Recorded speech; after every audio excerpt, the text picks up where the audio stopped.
찬송가 267장 주의 확실한 약속의 말씀 듣고 우리 찬양 드리겠습니다.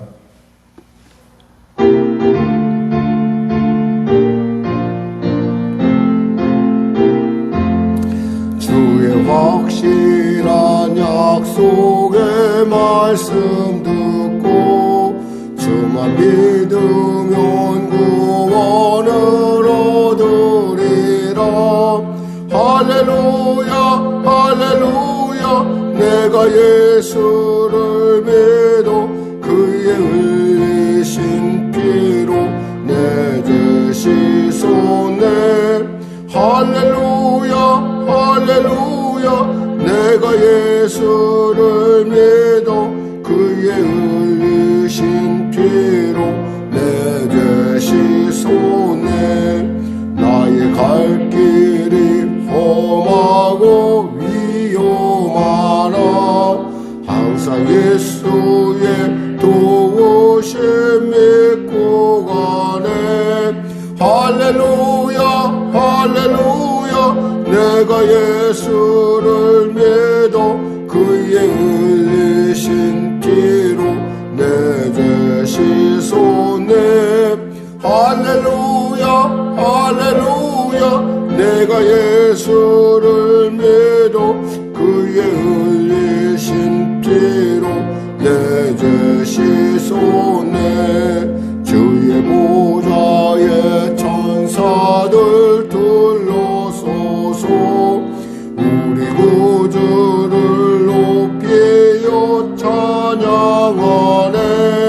할렐루야 할렐루야 내가 예수를 믿어 그의 흘리신 피로 내 죄 씻었네.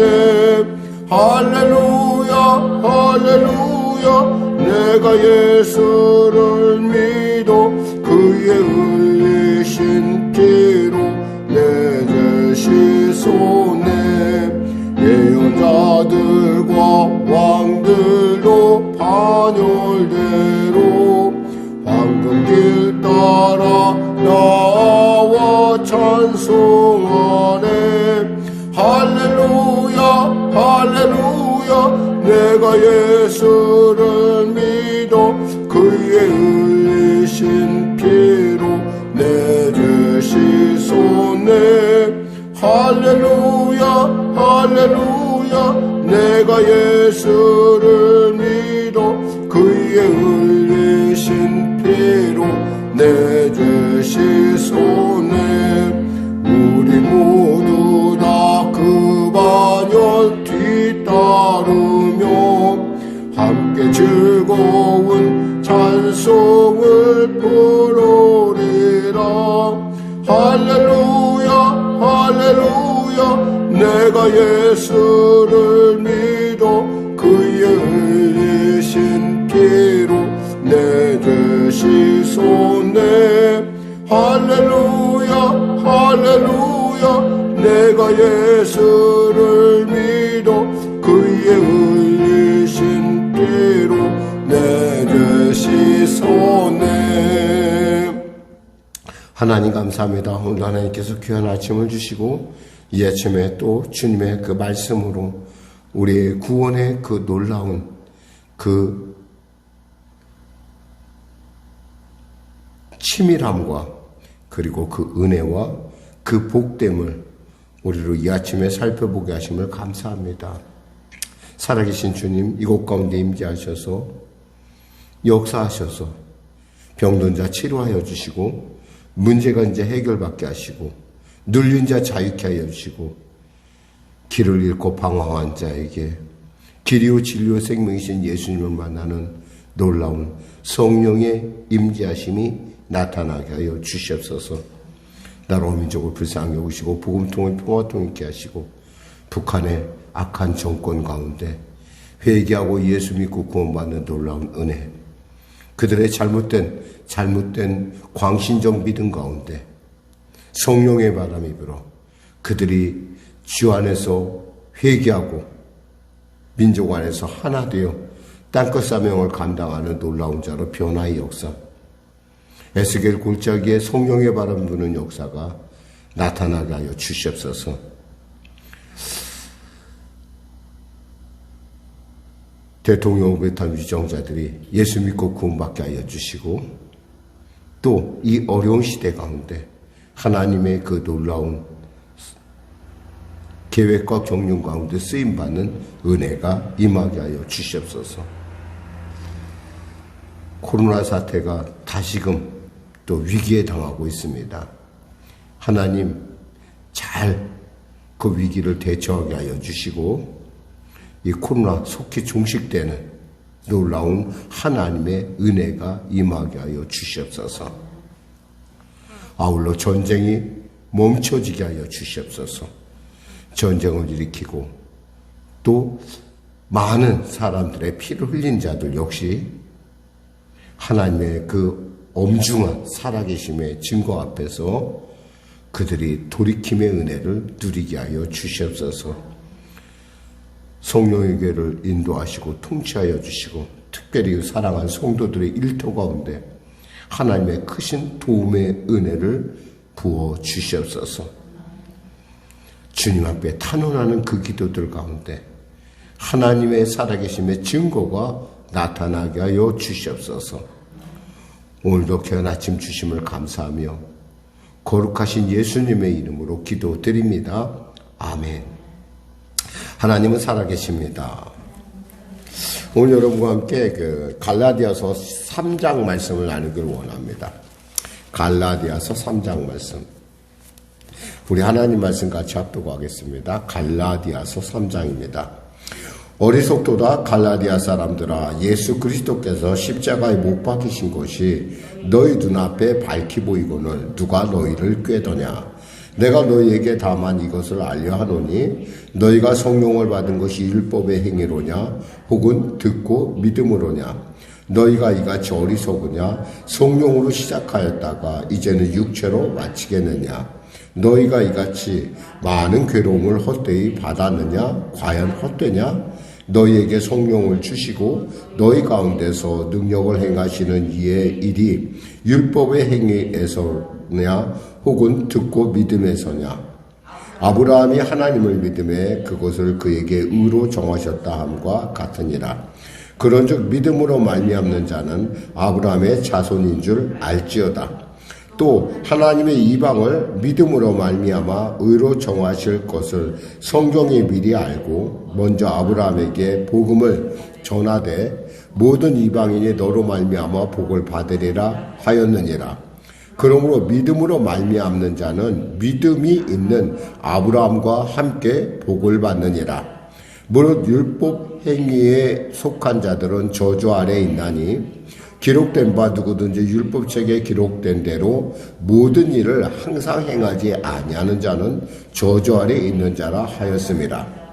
또 하나님 앞에서 아무도 율법으로 말미암아 의롭게 되지 못할 것이 분명하니 이는 의인은 믿음으로 살리라 하였습니다. 율법은 믿음에서 난 것이 아니니 율법을 행하는 자는 그 가운데서 살리라 하였느니라. 그리스도께서 우리를 위하여 저주를 받은 바 되사 율법의 저주에서 우리를 속량하셨으니 기록된 바 나무에 달린 자마다 저주 아래에 있는 자라 하였습니다. 이는 그리스도 예수 안에서 아브라함의 복이 이방인에게 미치게 하고 또 우리로 하여금 믿음으로 말미암아 성령의 약속을 받게 하려 함이라. 형제들아, 내가 사람의 예대로 말하노니 사람의 언약이라도 정한 후에는 아무도 패하거나 더하거나 하지 못하느니라.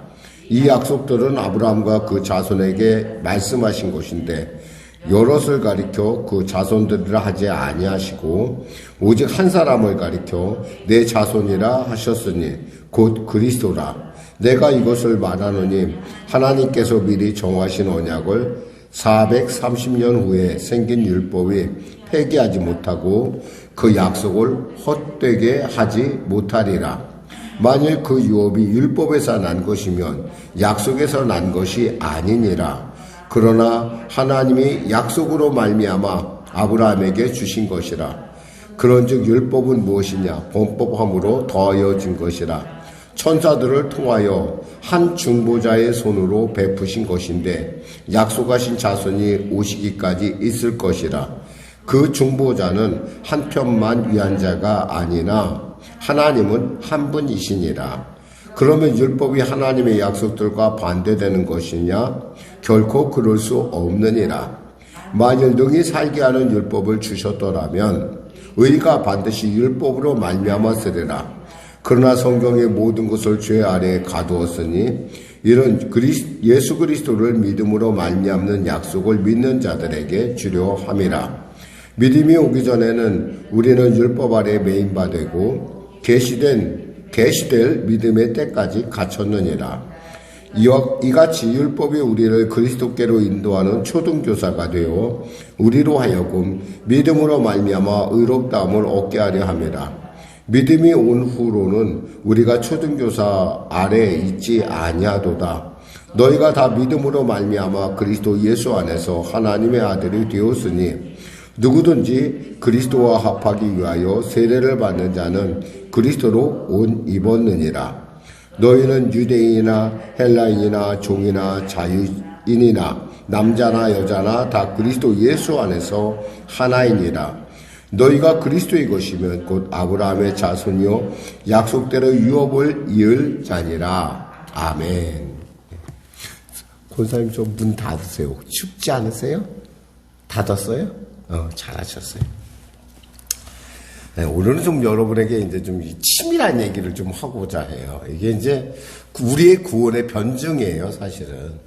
우리 구원의 변증에 있어서 그 구원이 확실한지 아닌지를 우리가 어떻게 이렇게 알고 또 이 구원이 확실함에도 불구하고 왜 우리가 그 율법의 유혹에 빠지냐라는 어떤 그런 부분이에요. 어쩌면 우리 인간이 갖고 있는 그 죄성, 그러니까 근본적으로 갖고 있는 죄성이 이 문제의 원인이 되기도 해요. 그러니까 하나님께서 왜 율법을 주셨을까? 한번 생각해 보세요. 하나님께서 왜 우리 율법을 주셨을까?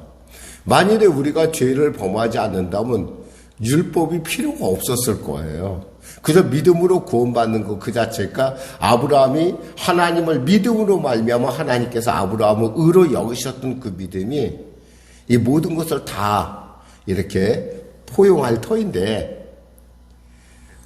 우리 실제로 하나님의 은혜 가운데 살아가면서 우리도 느끼지만 우리가 늘 우리 안에 죄가 있으면 우리가 안다는 거예요. 그 죄가 율법이 아니고는 죄로 여겨지지 않는다는 거죠. 그러니까 율법의 규정이 있을 때 드디어 이게 죄구나 아니구나 이렇게 분별이 된다는 건데 즉 그 율법으로 말미암아서 그러니까 이것을 정확하게 표현한다면 주객이 전도된 사건인 거예요.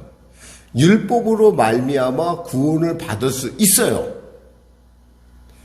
그런데 문제는 뭐냐면 우리는 그 율법을 이룰 수 없다라는 거예요. 한 사람도.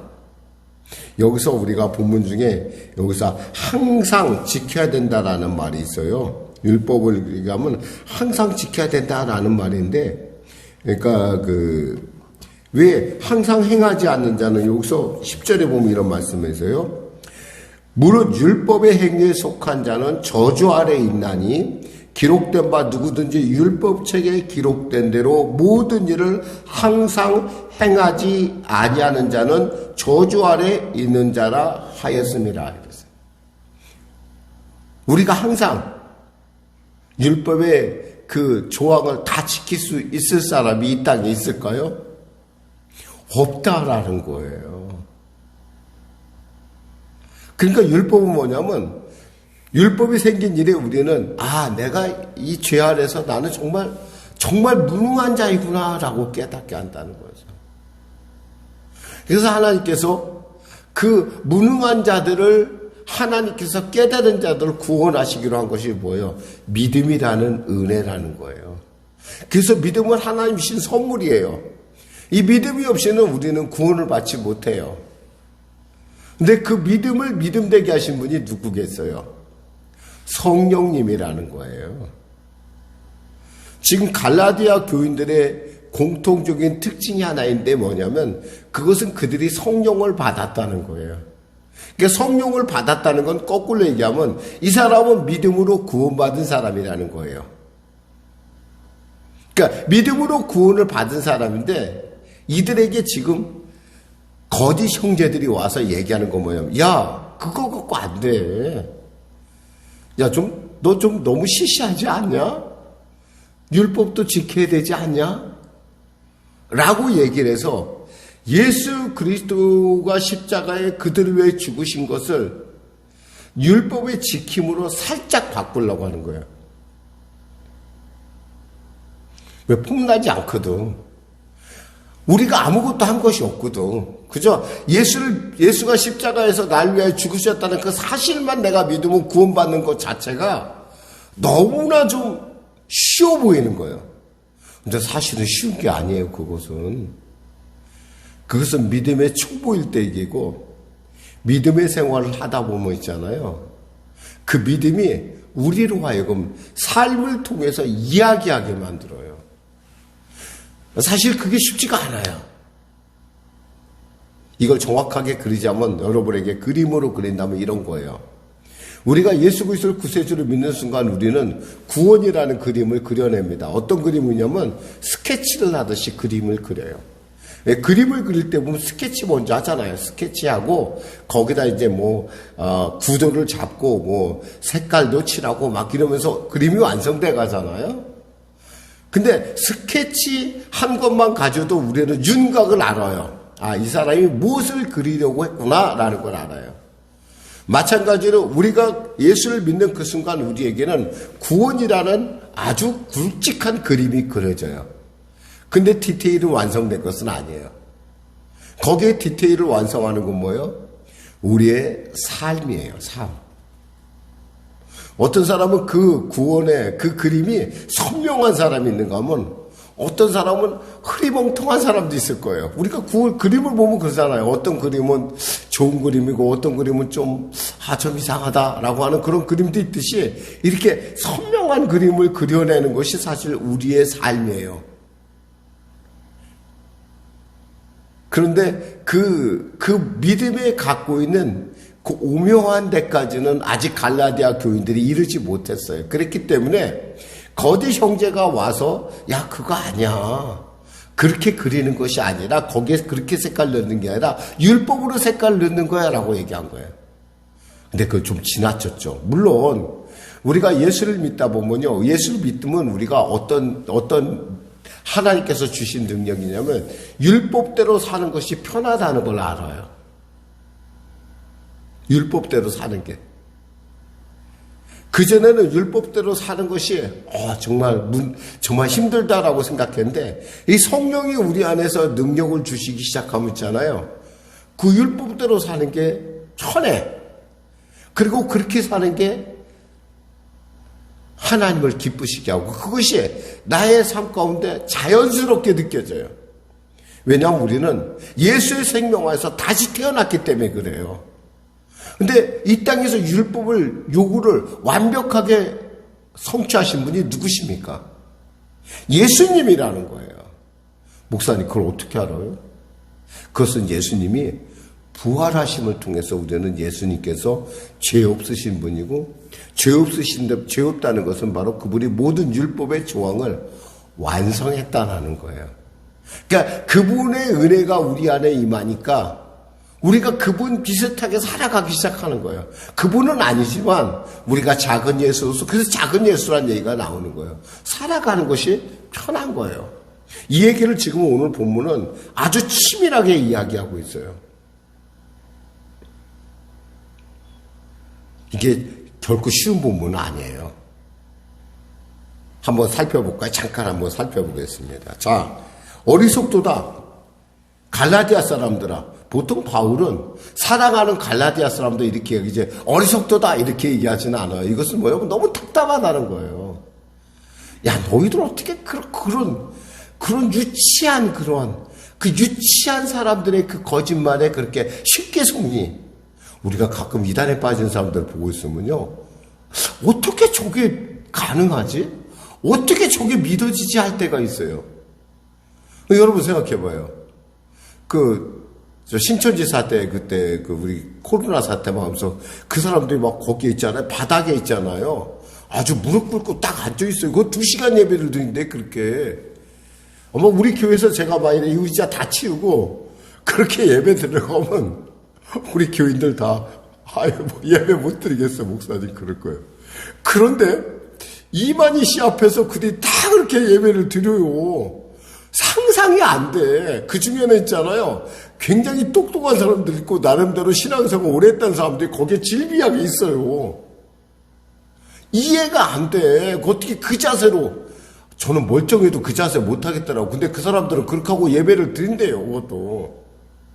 그것도 아주 딱딱 아주 열을 잘 맞춰서 무슨 공산당들도 아니고, 꼭 보면은 그래서 왜 북한 사람들은 광신도라고 얘기하냐면, 그들의 하는 행동의 태도가 그들과 비슷하잖아요, 색깔이.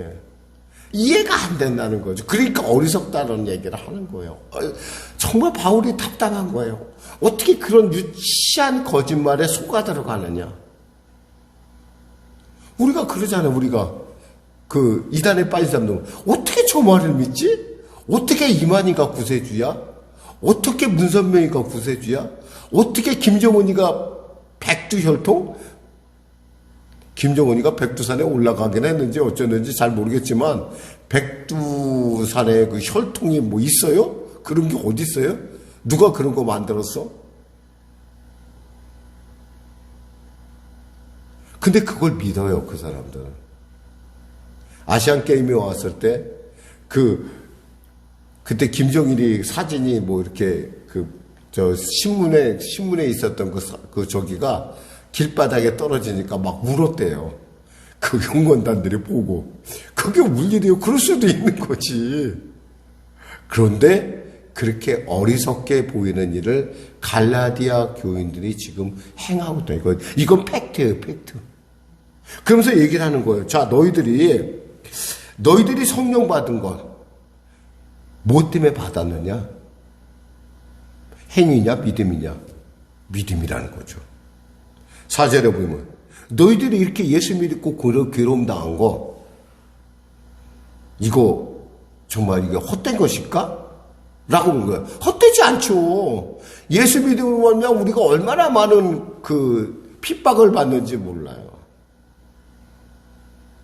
심지어는 가까이 있는 사람들, 심지어는 예수 믿기 때문에 어쩔 때는 정말 내가 낳은 자녀에게도 핍박을 당할 때가 있어요. 물론 그 자녀가 핍박하고 싶은 것이 아니라 그 악한 영이 그 안에서 역사함으로 말미암아 거기서 쓰임받는 거예요. 복창 터지는 일이죠. 근데 그런 일들이 지금 얘기를 하는 거예요. 너희에게 성령을 주시고 너희 가운데 능력을 행하시는 이의 일이 너희 안에 그 성령께서 그 능력 주신 그 성령께서 하시는 일이 율법의 행위로냐 아니면 듣고 믿음이냐. 듣고 믿음이라는 것을 우리는 확실하게 알아요. 근데 여기서 헷갈렸다는 거예요, 바로. 그러면서 아브라함의 얘기를 듭니다. 아브라함이 어떻게 의인이 됐지? 여러분, 아브라함이 어떻게 의인 됐습니까? 의로워서 의인 된 거예요? 아니요. 하나님이 그를 불러서 본토와 친척과 아비집을 떠나라니까 그대로 따라간 거예요. 그냥 믿음으로 간 거예요. 하나님은 그 믿음을 의로 여기셨다 그랬어요. 그럼 그 믿음을 갖게 하신 게 누구였어요? 아브라함 안에 있는 성령 하나님께서 감동하셨기 때문에 깨달았다는 거예요. 지금 이 얘기를 쭉 하는 거예요. 이것을 존 스토트라는 그 신학자가 아주 잘 정리를 했더라고요. 이렇게 얘기했어요.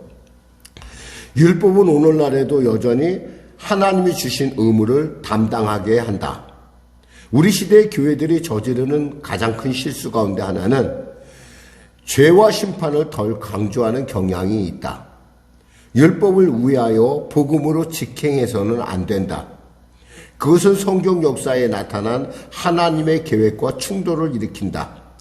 율법이 먼저 계시되기 전에 복음에 감사할 인간은 없다. 별이 눈에 보이기 시작한 때는 밤하늘이 먹물처럼 어두울 때이다. 죄와 심판이 어두움을 배경으로 할 때 비로소 복음이 찬란하게 빛을 발한다.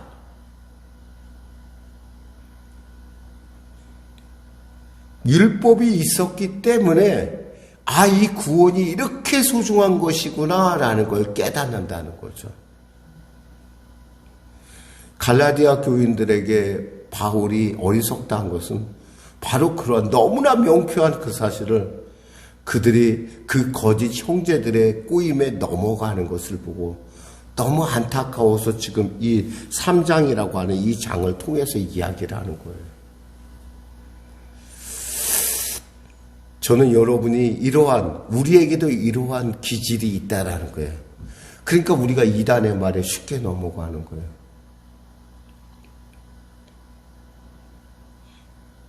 여기 와서 배우면 뭔가 성경에 눈이 뜨여요.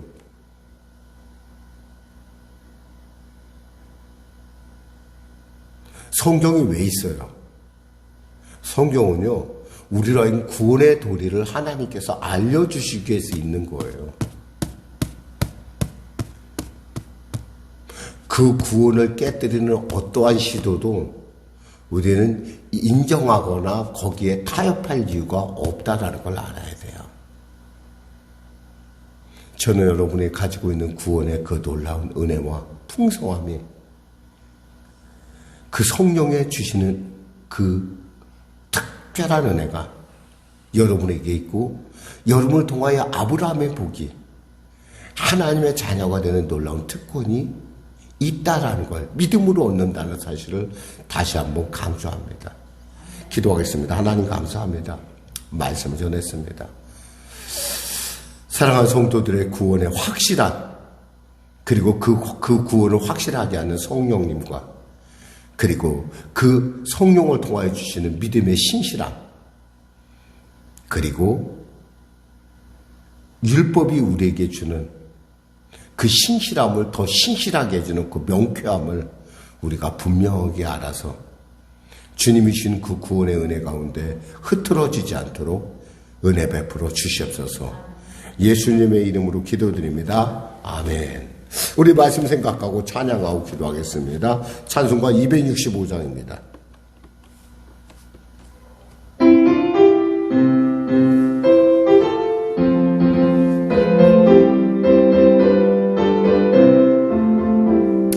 주 십자가를 지심으로 죄인을 구속하셨으니 그 피를 보고 믿는 자는 주님의 진노 면하겠네. 내가 그 피를 6월절 그 양의 피를 볼 때에 내가 널 넘어서 가리라. 흉악한 죄인 됐소라도 예수는 능히 구원하네. 온몸을 피에 담글 때에 주님의 진노 면하겠네. 내가 그 피를 6월절 그 양의 피를 볼 때에 내가 널 넘어서 가리라. 심판할 때에 모든 백성 행한 일대로 보응받네. 주님의 피로 죄 씻으면 주님의 진노 면하겠네. 내가 그 피를 6월절 그 양의 피를 볼 때에 내가 널 넘어서 가리라. 구주의 사랑 그 신은혜 보혈의 능력 의지하세. 심판의 불이 내릴 때에 주님의 진노 면하겠네. 내가 그 피를 6월절 그 양의 피를 볼 때에 내가 널 넘어서 가리라. 하늘에 계신 우리 아버지, 아버지의 이름을 거룩하게 하시며 아버지의 나라가 오게 하시며 아버지의 뜻이 하늘에서와 같이 땅에서도 이루어지게 하소서. 오늘 우리에게 일용할 양식을 주시고 우리가 우리에게 잘못한 사람을 용서하여 준 것 같이 우리 죄를 용서하여 주시고 우리 시험에 빠지지 않게 하시고 악에서 구하소서. 나라와 권능과 영광 영원히 아버지의 것입니다.